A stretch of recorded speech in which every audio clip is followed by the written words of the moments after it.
एक छोटे से गांव में रामू नाम का एक गरीब लकड़हारा रहता था। वह रोज जंगल से लकड़ियां काट कर लाता और उन्हें बेचकर अपने परिवार का पेट पालता था। रामू अपने छोटे से घर में अपनी पत्नी पूजा और दो प्यारे बच्चों गीता और सोनू के साथ रहता था। सुनिए जी, आज घर में बस थोड़ा सा आटा बचा है। चिंता मत करो पूजा, मैं आज ज्यादा लकड़ियां काट कर लाऊंगा। भगवान सब ठीक करेगा। पिताजी, क्या आप आज मेरे लिए एक गुड़िया लाएंगे? बेटी, अभी तो पैसे नहीं है, लेकिन एक दिन मैं तुम्हें बहुत सुंदर गुड़िया दिलाऊंगा। और मुझे लकड़ी वाली गाड़ी चाहिए। जरूर बेटा, तुम्हारे लिए भी लाऊंगा। रामू जंगल पहुंचा और लकड़ियां काटने लगा। तेज धूप थी, पसीना लगातार बह रहा था, लेकिन वह मेहनत करता रहा। पूरा दिन काम करने के बाद वह लकड़ियों का गट्ठर लेकर बाजार पहुंचा।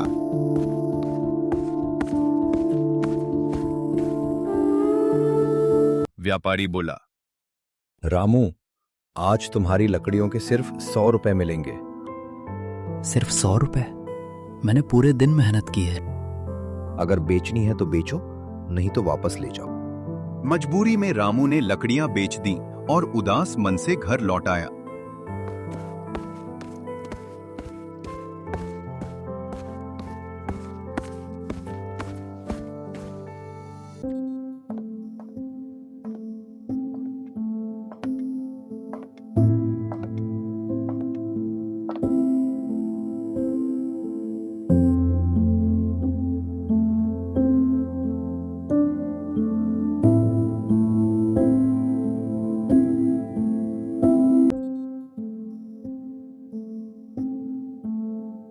पूजा ने मुस्कुराते हुए पूछा,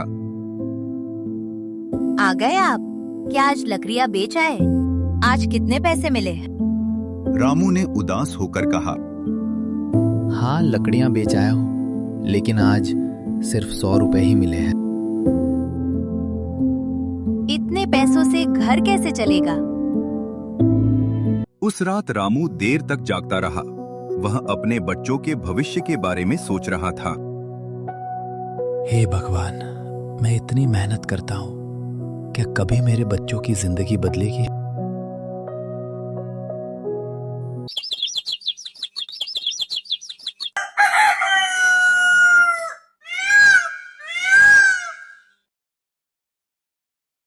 अगले दिन रामू पहले से भी ज्यादा अंदर जंगल में चला गया। वहां उसे एक बूढ़ा साधु दिखाई दिया। साधु बहुत थके हुए लग रहे।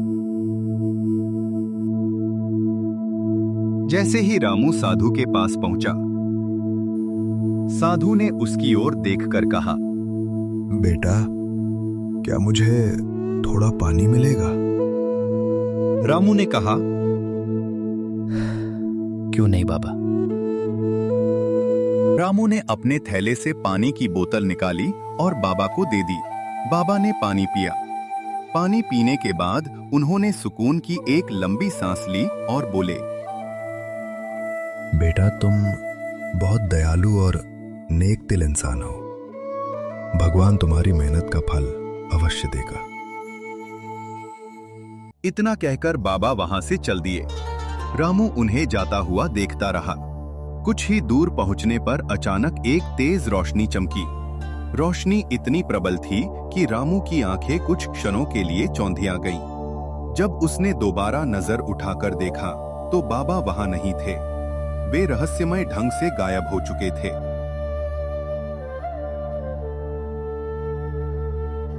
तभी रामू की नजर एक अजीब से जानवर पर पड़ी। देखने में वह घोड़े जैसा था, लेकिन उसकी पीठ पर बड़े बड़े पंख लगे हुए थे। रामू उस रहस्यमयी जीव को देखकर हैरान रह गया। जिज्ञासा से भरकर वह उसके पीछे पीछे चलने लगा। वह जानना चाहता था कि यह अजीब जीव कौन है और कहां जा रहा है। उधर रामू का परिवार उसकी राह देख रहा था। शाम होने लगी थी और सूरज धीरे धीरे ढल रहा था। तभी उसकी बेटी गीता चिंतित होकर बोली, माँ, शाम होने वाली है, पापा अभी तक घर क्यों नहीं आए? पूजा ने प्यार से गीता के सिर पर हाथ फेरते हुए कहा, बेटा, आज तुम्हारे पापा ढेर सारे पैसे लाएंगे। उन्हें तुम्हें गुड़िया भी तो दिलवानी है, इसलिए शायद वे देर तक जंगल में लकड़ियां काट रहे होंगे। रामू उस अजीब जीव का पीछा करते करते और भी घने जंगलों में पहुंच गया। चलते चलते उसे पता ही नहीं चला कि कब दिन ढल गया। धीरे धीरे चारों ओर हल्का अंधेरा छाने लगा और जंगल का माहौल रहस्यमय हो गया। तभी रामू ने देखा कि वह अजीब जीव अचानक एक महात्मा के रूप में बदल गया। यह दृश्य देखकर रामू आश्चर्यचकित रह गया। वह धीरे धीरे महात्मा के पास पहुंचा। जैसे ही रामू महात्मा के पास पहुंचा, महात्मा मुस्कुराते हुए बोले, मैं जानता था कि तुम मेरा पीछा करते हुए यहाँ तक जरूर पहुंचोगे। रामू ने हैरानी से पूछा, महात्मा जी, आप मुझे यहाँ क्यों लेकर आए हैं? महात्मा जी मुस्कुराए और बोले, बेटा, यहाँ तुम्हें मैं नहीं बल्कि तुम्हारी किस्मत लेकर आई है। अब मैं तुम्हें जो देने वाला हूँ उससे तुम्हारी जिंदगी पूरी तरह बदल जाएगी। लेकिन एक बात हमेशा याद रखना, इस वस्तु का इस्तेमाल कभी भी गलत कामों के लिए मत करना, वरना इसका प्रभाव समाप्त हो जाएगा। इतना कहकर महात्मा जी ने अपनी हथेली पर एक सेब प्रकट किया और उसे रामू को दे दिया। सेब को देखकर रामू हल्का सा हंसा और बोला, महात्मा जी, मैं तो सोच रहा था कि आप मुझे कोई अनमोल खजाना या चमत्कारी वस्तु देंगे, लेकिन आपने तो मुझे एक साधारण सा सेब दे दिया। महात्मा जी मुस्कुराए और बोले, बेटा, किसी भी वस्तु की शक्ति उसके आकार या रूप से नहीं बल्कि उसके गुणों से पहचानी जाती है। ये कोई साधारण सेब नहीं है। महात्मा जी, इस सेब में ऐसा क्या है? इस सेब को तुम जिस भी चीज के साथ रखोगे वो चीज कभी खत्म नहीं होगी।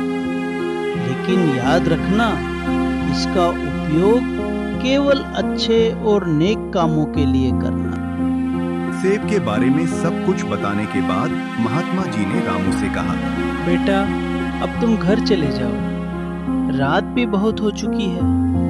तुम्हारा परिवार तुम्हारी राह देख रहा होगा। रामू ने आदरपूर्वक कहा, जी महात्मा जी, मैं अब घर चलता हूँ।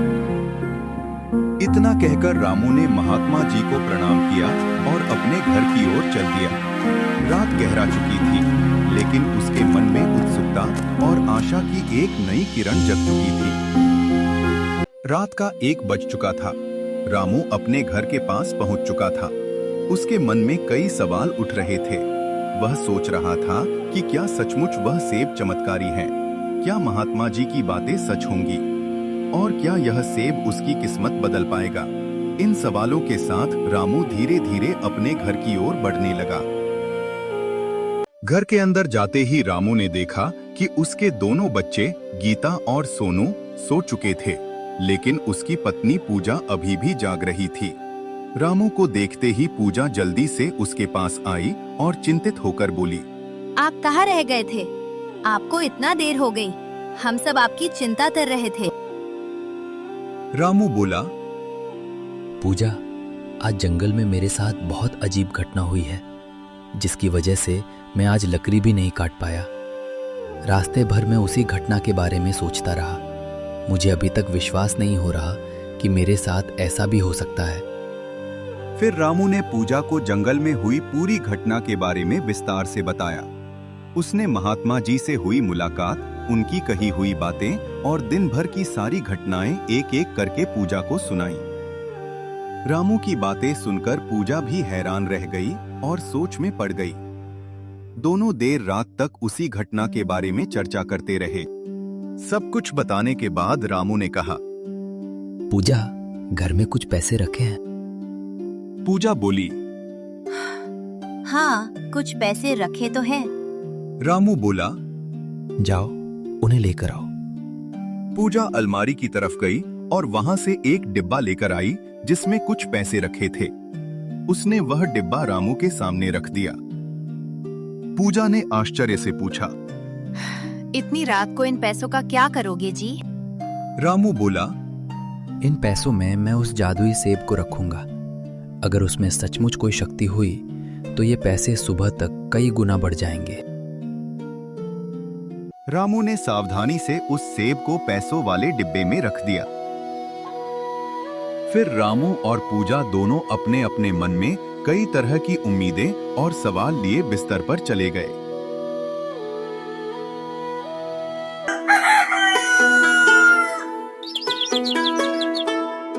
अगली सुबह जैसे ही रामू और पूजा की आंख खुली, अंदर का नजारा देखकर दोनों चौंक गए। उनकी आंखें आश्चर्य से फैल गईं और कुछ पल के लिए वे कुछ बोल ही नहीं पाए।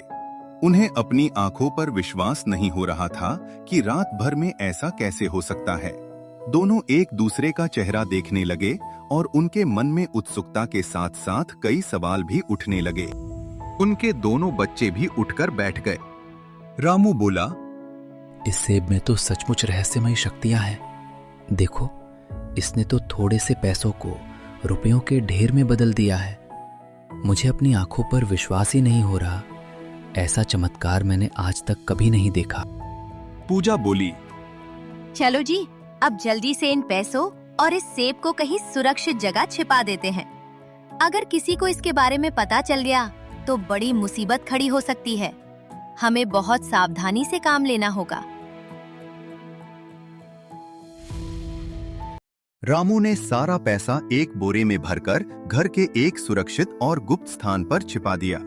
इसके बाद उसने उस रहस्यमयी सेब को भी बहुत सावधानी से एक सुरक्षित जगह पर रख दिया ताकि किसी की नजर उस पर न पड़े। सब कुछ सुरक्षित करने के बाद रामू ने राहत की सांस ली। अब वह और पूजा समझ चुके थे कि इस रहस्य को हर हाल में छिपाकर रखना होगा। रामू बोला, चलो अब बाजार चलते हैं। घर का राशन भी खत्म होने वाला है। इतने दिनों से हम बहुत तंगी में जी रहे थे, लेकिन अब बच्चों के लिए अच्छा खाना और घर के लिए जरूरी सामान ले आएंगे। पूजा बोली, हाँ हाँ चलो, मुझे भी अपने लिए अच्छी अच्छी साड़ियाँ लेनी है। इतने सालों से मैंने अपने लिए कुछ नया नहीं लिया। अब अगर भगवान ने हमारी किस्मत बदल दी है तो मैं भी एक दो सुंदर साड़ियाँ जरूर खरीदूंगी। तभी उसकी बेटी गीता उत्साह से बोली, पापा, हमें भी अपने साथ ले चलो। हमें भी अच्छे अच्छे कपड़े और खिलौने लेने हैं। हम घर पर नहीं रुकेंगे। हम भी आपके साथ बाजार चलेंगे। रामू बोला, ठीक है बच्चों, तुम दोनों भी हमारे साथ चलो। आज हम सब मिलकर बाजार जाएंगे। तुम अपने लिए कपड़े और खिलौने पसंद कर लेना। इसके बाद चारों तैयार होकर घर से निकल पड़े और बाजार की तरफ चल दिए। बाजार में पहुंचते ही लोग रामू और उसके परिवार को अजीब नजरों से देखने लगे। गरीब होने के कारण उन्होंने पहले कभी रामू को पूरे परिवार के साथ खरीदारी करते नहीं देखा था। तभी वहीं पास में उसका पड़ोसी गौरव बैठा हुआ था। रामू को बाजार की ओर आते देखकर वह हैरानी से बोला, अरे रामू, आज पूरे परिवार के साथ बाजार कैसे आ गए? लगता है आज कोई खास बात है। इतने दिनों तक तो तुम्हारे पास 2 वक्त की रोटी के भी पैसे नहीं होते थे और आज बच्चों को लेकर खरीदारी करने चले आए हो। आज लकड़ी काटने नहीं गए क्या? रोज तो सुबह सुबह कुल्हाड़ी लेकर जंगल निकल जाते थे। आज पूरे परिवार के साथ बाजार में घूम रहे हो। बात क्या है? रामू बोला, अरे कुछ नहीं गौरव भैया, मैंने कल रात तक बहुत सी लकड़ियां काटी थी। उन्हें बेचकर कुछ पैसे मिले थे। सोचा घर का राशन भी खत्म हो रहा है, इसलिए थोड़ा जरूरी सामान ले चलूं। बच्चों के लिए भी कुछ कपड़े और खिलौने खरीद दूं। इतना कहकर रामू अपने परिवार के साथ आगे बढ़ गया। फिर चारों अलग अलग दुकानों पर अपनी अपनी पसंद का सामान खरीदने लगे। इधर गौरव के मन में तरह तरह के सवाल उठने लगे। वह मन ही मन सोचने लगा, कल तक तो रामू के घर में खाने के भी लाले पड़े थे। अचानक आज उसके पास इतना पैसा कहां से आ गया? आखिर एक ही दिन में उसकी हालत कैसे बदल गई? कहीं कोई बड़ा राज तो नहीं छिपा है? गौरव की नजर बार बार रामू और उसके परिवार पर जा रही थी। उसके मन में उत्सुकता के साथ साथ शक भी बढ़ता जा रहा था। उसने ठान लिया कि वह किसी न किसी तरह इस रहस्य का पता लगाकर ही रहेगा। रामू बाजार से सारा सामान लेकर अपने परिवार के साथ घर लौट आया। घर पहुंचते ही उसने सबसे पहले उस जादुई सेब को उठाकर अपने पास रख लिया। फिर उसने चारों ओर नजर दौड़ाई, यह सुनिश्चित किया कि कोई उन्हें देख तो नहीं रहा। इसके बाद वह पूजा की ओर देखकर गंभीर स्वर में बोला, पूजा, इस जादुई सेब का रहस्य किसी भी हाल में किसी को पता नहीं चलना चाहिए। अगर गांव वालों या किसी लालची इंसान को इसके बारे में पता चल गया तो हमारे लिए बड़ी मुसीबत खड़ी हो सकती। उधर गौरव भी चुपचाप रामू का पीछा करते करते उसके घर तक पहुंच गया था। वह खिड़की के पास आकर बिना किसी की नजर में आए अंदर झांकने लगा। उसी दौरान उसने रामू और पूजा के बीच हो रही सारी बातें सुन ली। रामू की बात सुनते ही गौरव की आंखें आश्चर्य से फैल गईं। वह मन ही मन बोला, तो ये बात है, रामू की अचानक बदली हुई किस्मत के पीछे उस जादुई सेब का हाथ है। अगर वो सेब मुझे मिल जाए तो मैं भी रातों रात अमीर बन सकता हूँ। गौरव के मन में लालच घर करने लगा। वह चुपचाप वहां से लौट गया, लेकिन अब उसके दिमाग में केवल एक ही बात घूम रही थी, किसी भी तरह उस रहस्यमयी सेब को अपने कब्जे में करना। गौरव के मन में लालच इस कदर बढ़ गया कि उसने एक चालाक योजना बना ली। वह मन ही मन सोचने लगा, आज रात जब रामू और उसका पूरा परिवार गहरी नींद में सो जाएगा, तब मैं चुपके से उसके घर में घुसकर उस जादुई सेब को चुरा लूंगा। अगर वो सेब मेरे हाथ लग गया तो मैं भी देखते ही देखते बहुत अमीर बन जाऊंगा। रात का 1 बज रहा था। चारों ओर गहरा सन्नाटा छाया हुआ था। रामू, पूजा और उनके दोनों बच्चे गहरी नींद में सो रहे थे। वह जादुई सेब भी एक छोटे से थैले में रखकर रामू ने अपने सिरहाने के पास सुरक्षित रखा हुआ था। तभी गौरव ने अंधेरे का फायदा उठाया। वह दबे पांव धीरे धीरे कमरे के अंदर घुसा। गौरव ने सावधानी से इधर उधर नजर दौड़ाई। उसकी नजर रामू के सिरहाने रखे उस छोटे से थैले पर पड़ी जिसमें जादुई सेब रखा था। उसने बिना कोई आवाज की धीरे से वह थैला उठाया और चुपचाप कमरे से बाहर निकल गया।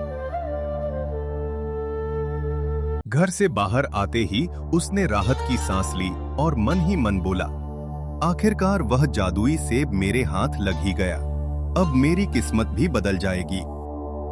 यह सोचते हुए गौरव तेजी से अपने घर की ओर बढ़ गया, जबकि रामू और उसका परिवार अब भी इस बात से पूरी तरह अनजान थे कि उनके साथ क्या हो चुका है।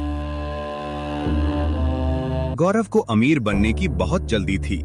घर के अंदर पहुंचते ही उसने जल्दी जल्दी दरवाजा बंद किया और चारों ओर नजर दौड़ाकर यह सुनिश्चित किया कि कोई उसे देख तो नहीं रहा। फिर उसने उत्सुकता से उस थैले को खोला और जादुई सेब को बाहर निकाल लिया। सेब को अपने हाथ में लेते हुए वह लालच भरी मुस्कान के साथ बोला, अब मुझे कोई गरीब नहीं कहेगा। इस जादुई सेब की मदद से मैं रातों रात इतना अमीर बन जाऊंगा कि पूरे गांव में सबसे ज्यादा धन मेरा होगा। अब मेरी किस्मत बदलने से कोई नहीं रोक सकता। इसके बाद गौरव ने अपने पास रखे कुछ पैसों को निकाला। फिर उसने बड़े विश्वास के साथ उस जादुई सेब को उन पैसों के ऊपर रख दिया। तभी अचानक उस जादुई सेब से एक तेज चमकदार रोशनी निकलने लगी। उसकी रोशनी धीरे धीरे एक विशाल भयावह आकृति में बदल गई। कुछ ही क्षणों में वहां एक भयंकर राक्षस खड़ा था। उसकी ऊंची कदकाठी, चमकती लाल आंखें और गूंजती हुई भारी आवाज देखकर गौरव के हाथ पांव कांपने लगे। राक्षस ने क्रोधित स्वर में कहा, लालची मनुष्य, तुमने ये जादुई सेब चोरी करके बहुत बड़ी भूल की है। ये सेब केवल ईमानदार और नेक दिल इंसानों की सहायता करता है। जो इसे लालच या छल से पाने की कोशिश करता है, उसे अपने कर्मों का फल अवश्य मिलता है। इतना कहते ही राक्षस ने अपने हाथ में एक जादुई छड़ी प्रकट की। उसने गुस्से में छड़ी घुमाई और गौरव को सबक सिखाने के लिए उसके पीछे दौड़ पड़ा। घबराकर गौरव इधर उधर भागने लगा। पूरे घर में अफरा तफरी मच गई। जहां भी वह भागता, राक्षस उसकी ओर बढ़ जाता। डर के मारे गौरव के चेहरे का रंग उड़ गया।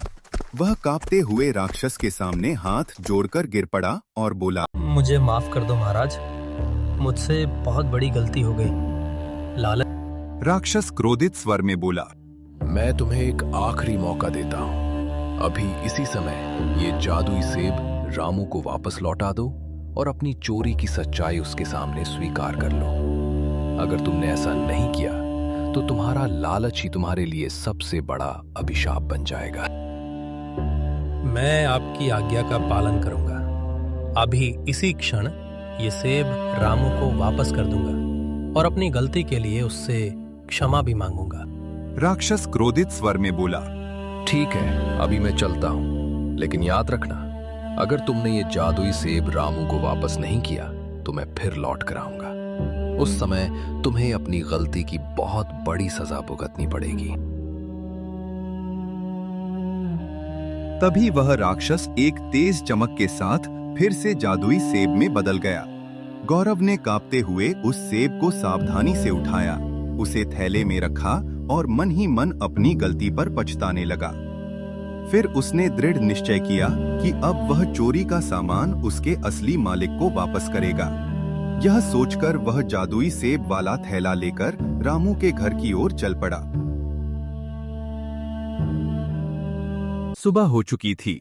उधर रामू का परिवार सेब की चोरी होने के गम में मुंह लटकाए बैठा था। तभी पूजा बोली, बड़ी मुश्किल से हमारी कीमत बढ़ी थी, लेकिन अब लगता है कि फिर से वही पुराने दिन लौट आएंगे। तभी गौरव दौड़ता हुआ वहां आता है और रामू को रात की सारी घटना बताता है। वह अपनी गलती के लिए माफी भी मांगता है। तब रामू कहता है, तुम्हें ऐसा नहीं करना चाहिए था।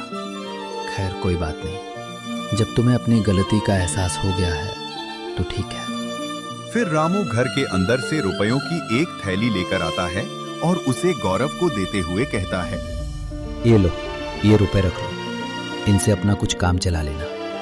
और एक बात हमेशा याद रखना, कभी भी किसी की चीज चुराने की कोशिश मत करना, क्योंकि हमें वही मिलता है जो हमारी किस्मत में लिखा होता है। फिर गौरव रुपयों की थैली लेकर शर्मिंदा मन से वहां से चला जाता है। उसके जाने के बाद रामू पूजा से कहता है, हमें कभी भी दूसरों के धन दौलत पर नजर नहीं रखनी चाहिए, क्योंकि इस दुनिया में हर किसी की अपनी अपनी किस्मत होती है।